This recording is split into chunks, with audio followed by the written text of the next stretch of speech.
তো হ্যালো বন্ধুরা, আজকে আমরা আবার দেখব অঙ্কের একটা নতুন ট্রিক্স। তো দেখো, ট্রিক্সটা হলো, যদি এবি মানে কোনো একটা সংখ্যা যদি আবার উল্টে যায় এবং সেগুলোর যদি বিয়োগফল বার করতে দেয়, তাহলে আমরা কীভাবে খুব তাড়াতাড়ি বার করব। তো সেই ট্রিক্সটা আজকে আমরা দেখব। তো দেখো, এবি থেকে বিয়ে হয়েছে মানে কি ডিজিটটা হেরফের হয়েছে, দিয়ে মাইনাস হয়েছে। দেখো এখানে 7 2, তার থেকে কী হয়েছে, ডিজিটগুলো উল্টে যায় 2 7, মানে এবিটা বিয়ে হয়েছে আর কি আছে, মাইনাস আছে। দেখো এইটা সবসময় কী হবে না, 9-এর গুণিতক হবে বা 9-এর মাল্টিপেল হবে। তাহলে আমরা কী লিখবো 9। এরপরে এই দুটোর বিয়োগ করে তার সাথে গুণ করব। তাহলে 2 আর সাথে যদি বিয়োগ করে ডিজিটগুলো কত হবে, 5। তাহলে এটা 5টার সাথে গুণ করব। তাহলে কত অ্যান্সারটা হবে, 5 9 45। বুঝতে পেরেছ?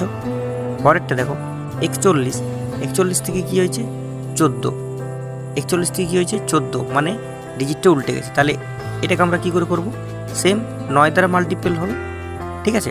এরপর এই ডিজিটগুলোকে বিয়োগ করো, দুটো ডিজিটে বিয়োগ করলে কত হয় 3, তার মানে গণিত 3। তাহলে অ্যান্সার কত হবে, 9 3 27।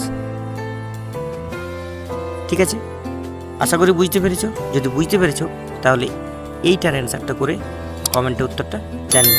Thank you.